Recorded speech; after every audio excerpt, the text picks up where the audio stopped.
Hello. Welcome to TOPHER'S Stories, where stories comes alive. Please subscribe and share with friends. Now, relax and enjoy the story. The village of Eben lay in the valley like a forgotten jewel, quiet, warm, and haunted by whispers that never quite disappeared. On this particular morning, the air was thick with humidity and the tension of mourning. The entire village had gathered for the burial of Michael Dawson, the man who had put Eben on the map. Michael was not born in Eben, but he had made it his home. He was a rich businessman who returned to the continent with dreams of giving back. He built a school, funded a clinic, and even installed the village's first borehole. To many, he was a savior. To others, those who knew what came before, he was something else entirely. The service was held under a massive baobab tree. Its roots twisted like the stories that surrounded Michael's past. People stood in clusters, some in deep mourning, others quiet and guarded. Reverend Paul's voice echoed over the silent crowd. Let us remember the good that Mr. Dawson brought to our land. Let us bury him with peace and pray that his soul finds rest. Men from the village lowered the polished mahogany coffin into the ground. A final song filled the air, a slow, haunting hymn in the local dialect. Dust rose in the sunlight as shovels covered the coffin with earth. That night it started. It began with a scream from the old woman who lived closest to the graveyard. "I saw it with my own eyes," she cried the next morning at the village square. "Blood. It's coming from his grave." At first, no one believed her. People thought it was the grief or her age playing tricks on her. But when others went to check, they saw it too. A dark, sticky liquid was seeping from the ground above Michael Dawson's grave. The soil around it was unusually wet, and it stank like old meat. Whispers spread quickly. The ground is rejecting him. Maybe he wasn't who we thought he was. Someone should call the police. But no one did. Not yet. Chief Raymond gathered a few elders. They visited the grave that afternoon, poking around the soil with sticks. He tried to calm the villagers. "It's probably an animal, or a trick of the groundwater," he said, but his voice lacked conviction. That night, it bled again. This time, in front of witnesses. A group of teenagers had gone to the graveyard to see the site for themselves. They were joking, daring each other to touch the grave when the earth around it began to tremble. Then, thick red liquid bubbled up through the soil. One of them screamed, "It's real! He's bleeding!" They ran, and by morning the entire village knew. Grace Turner hadn't planned on returning to Eben. Not now, not ever. The last time she had been here, she was 12 years old. That was the year her younger brother, Caleb, vanished during a school event at the orphanage. No trace, no explanation. Just gone. But now she was back, standing at the dusty bus stop with a small suitcase and a skeptical heart. She had seen the video of the bleeding grave, recorded by one of the teenage witnesses and shared on social media. Her editor had said it was a myth, a prank, a fake. "I want you to write a piece about the psychology of rural superstition," he'd said. Grace had nodded, but in truth, she had her own reasons. She walked into the village slowly, taking in the familiar sights. The tall mango trees, the open market, the sounds of goats and children. Nothing had changed, and yet everything felt different. Off. She stopped at her aunt's house, where she would be staying. Aunt Linda was waiting on the porch, hands on her hips. "Well, if it isn't a city girl," she said with a smile that didn't quite reach her eyes. "Come in before the sun eats your skin." They hugged briefly. "You've grown so much," Aunt Linda said. "You look like your mother." Grace smiled weakly. "Thanks. I heard about Mr. Dawson." Aunt Linda's smile faded. "Yes, a great man. May he rest in peace." Grace tilted her head. "You don't sound so sure. I'm not saying anything. You'll find out on your own." Later that evening, Grace attended a small gathering at the community center. It was meant to honor Michael's life, but the atmosphere was tense. People whispered in corners, glancing around as if afraid someone might overhear. Grace approached one of the teenagers who had witnessed the bleeding grave. His name was Toby. "You were there the night it happened?" she asked. He nodded, eyes wide. It wasn't normal. The ground moved. And the blood, it smelled like death. Did you see anyone tamper with the grave? No, we were the only ones there. Grace scribbled in her notebook. Do you think he's really dead?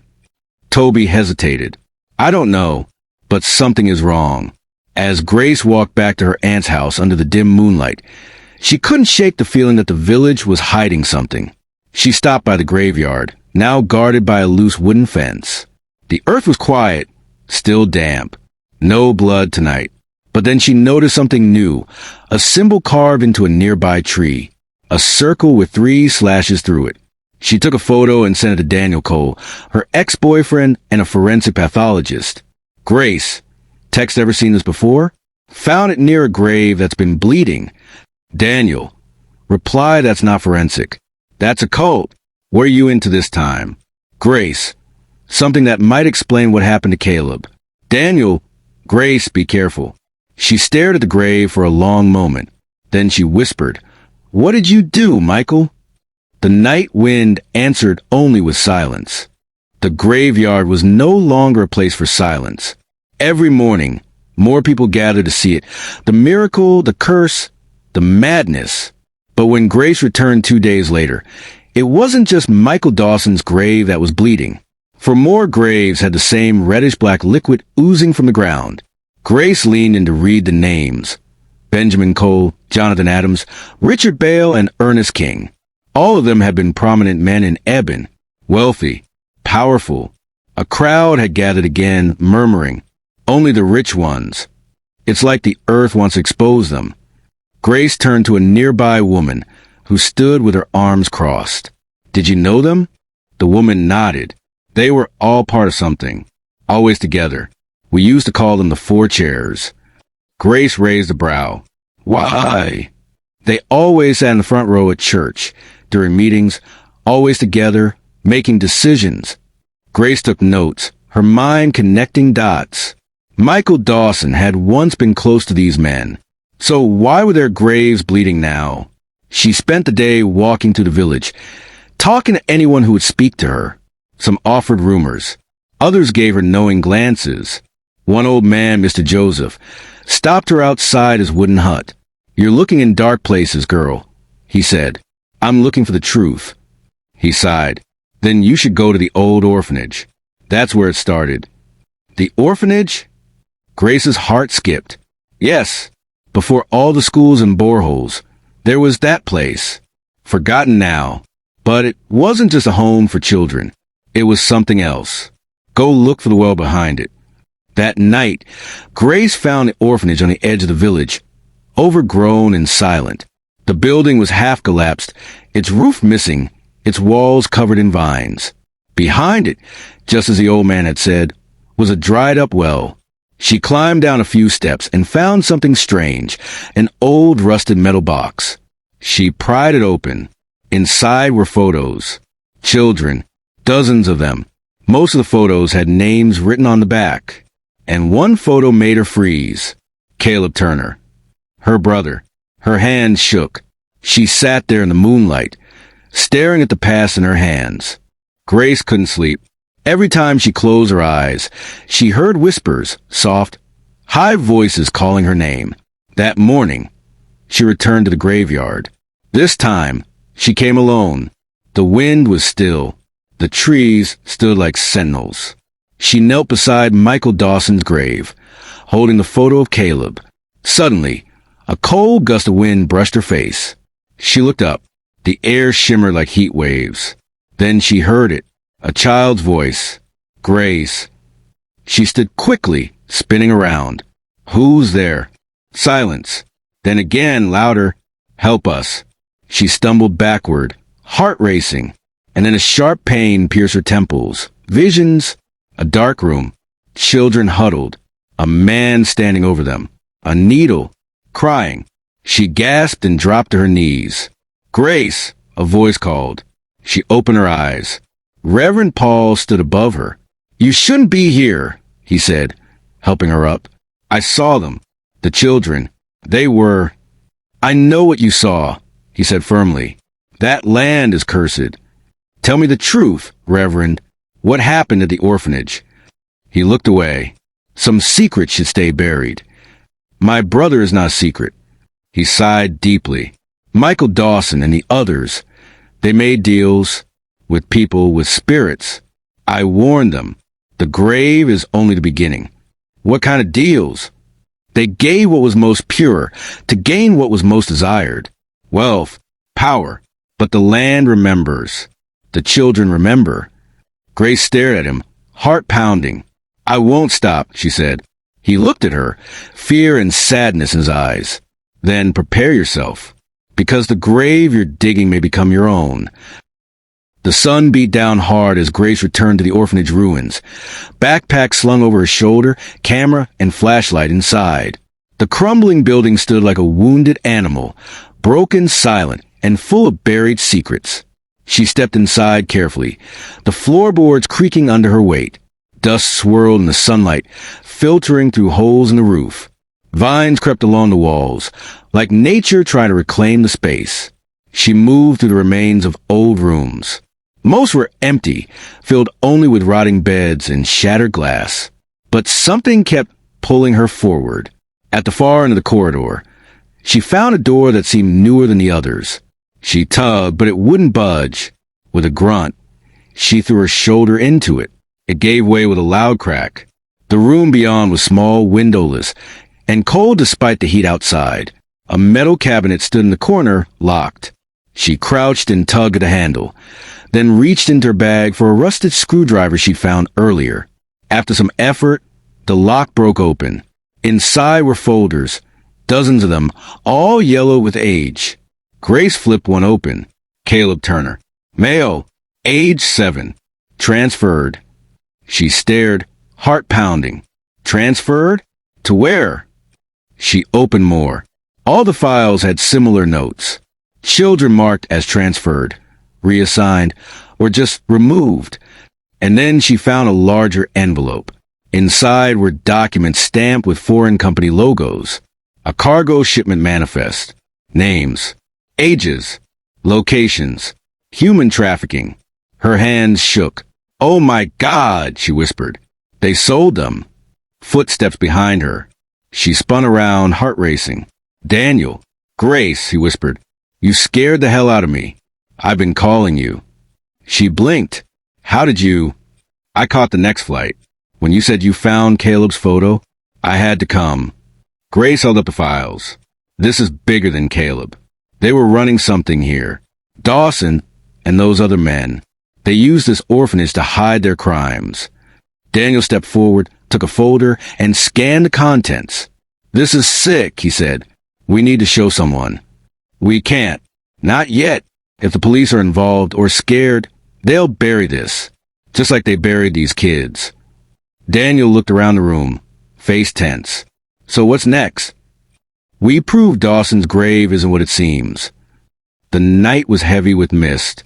Grace stood at the edge of Michael Dawson's grave, her heart pounding. Beside her, Daniel tightened his grip on the shovel. Are you sure about this? He whispered. We don't have a choice, Grace replied. Too many questions. Too many lies. The cemetery was silent, except for the soft chirping of night insects. The full moon lit their path, casting long shadows across the crooked tombstones. Daniel took the first strike. The shovel hit the soil with a soft thud. Grace joined him, and together they dug. The earth was damp, clinging to their hands and clothes.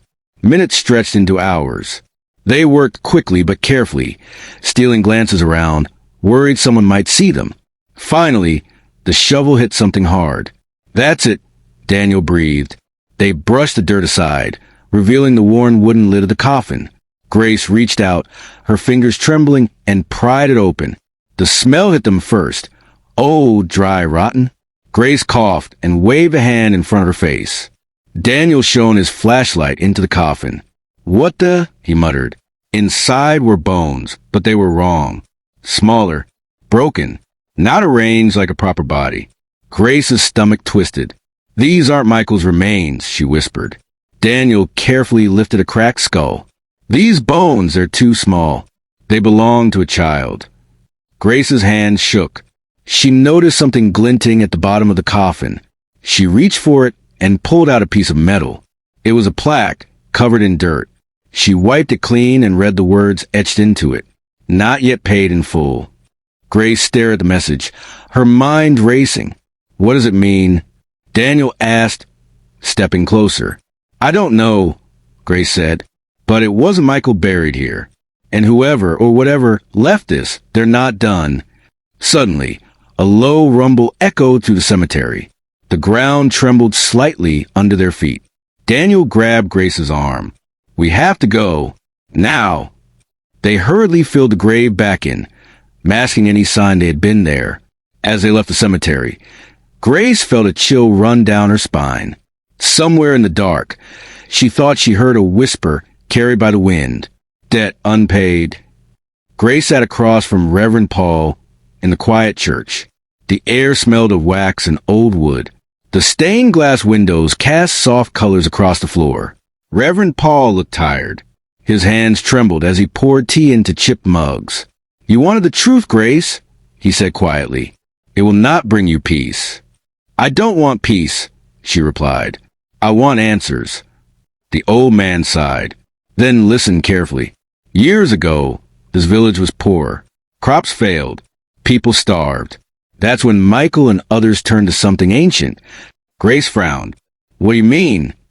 They made a pact, Reverend Paul said, eyes not meeting hers, with the god of the red earth, a spirit of wealth.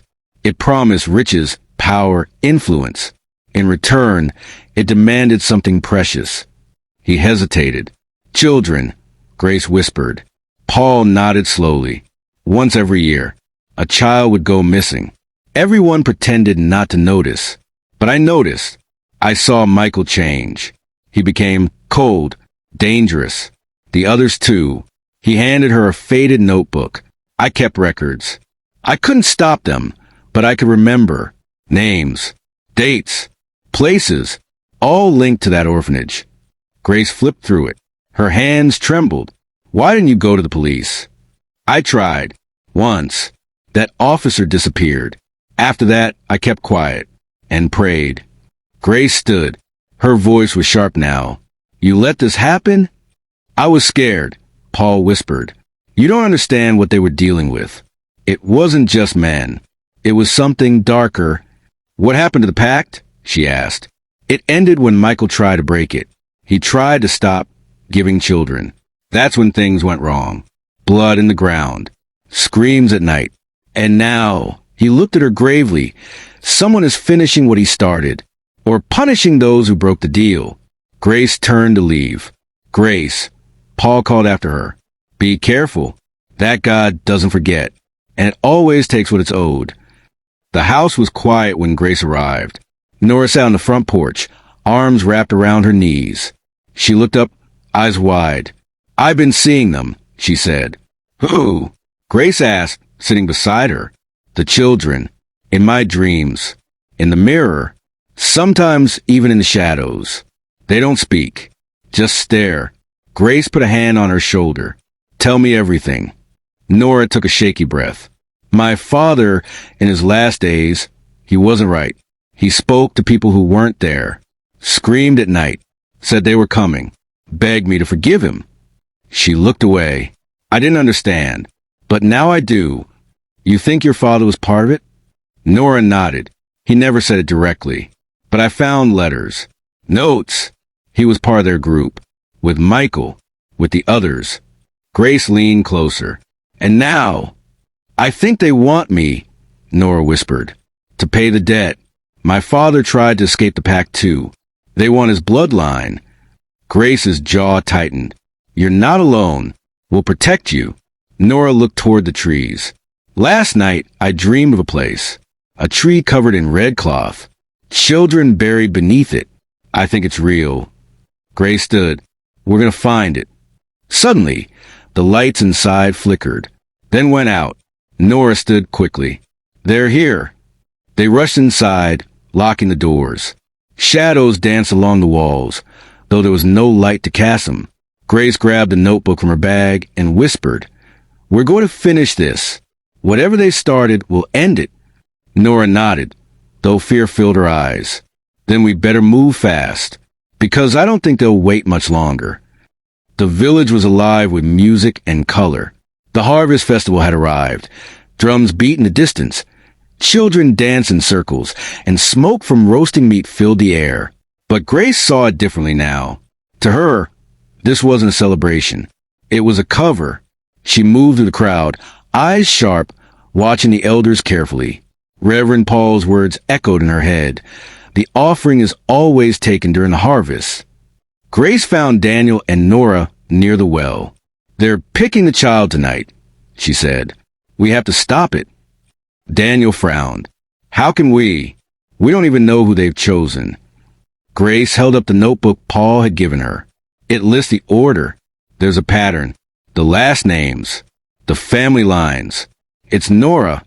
Nora's eyes widened. Me! They'll use you to finish what your father tried to escape.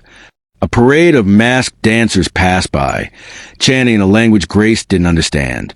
Behind them, elders led a child, barely 10, toward the forest edge. That's not Nora, Daniel whispered. Grace's heart dropped. They're skipping the line. They're desperate. The three moved fast, slipping past crowd. The music drowned out their footsteps as they followed the procession into the trees. The forest grew darker the deeper they went. The singing softened until it was only the hum of insects and the crunch of leaves. Then they saw it. A giant tree wrapped in red cloth, just like Nora had described. Candles lit a circle around it. The elders stood in robes, chanting. The child was bound to a wooden platform. Grace stepped forward, voice fierce. Stop. The chanting paused. Heads turned. One of the elders stepped forward. It was Samuel, Nora's uncle. You don't understand, he said calmly. This is how we keep the village safe. By killing a child? Grace shouted. It's tradition. It's the price, he said, as if explaining a simple fact. Grace raised her phone. I recorded everything. If you hurt that child, the whole world will know. Samuel smiled darkly. Then you've sealed your fate. He signaled the others. But before they could move, Daniel lunged at them, knocking two to the ground. Nora ran to untie the child. One elder grabbed Grace's arm. She swung her flashlight hard, hitting his head. The circle broke. The forest seemed to shift. A wind howled through the trees. Candles flickered and died. A voice rose from the ground, low and ancient. Debt unpaid. The red cloth on the tree caught fire. The elders screamed and scattered. Grace pulled Nora and the child back. Daniel grabbed the notebook and threw it into the flames. The fire roared, unnatural and blue. Then silence. Morning came, but it brought no peace. The village square was filled with whispers and fearful stares. Grace stood on the old stage, microphone in hand. Daniel adjusted the speakers. Play the recording, she told him. The audio filled the air. Chants, Samuel's voice, the crying child, Grace's confrontation. Gasps echoed through the crowd. People looked at one another in horror. Some wept.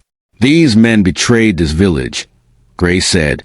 They made a deal with something dark, and they paid for it with children's lives. She held up the elders' ledger.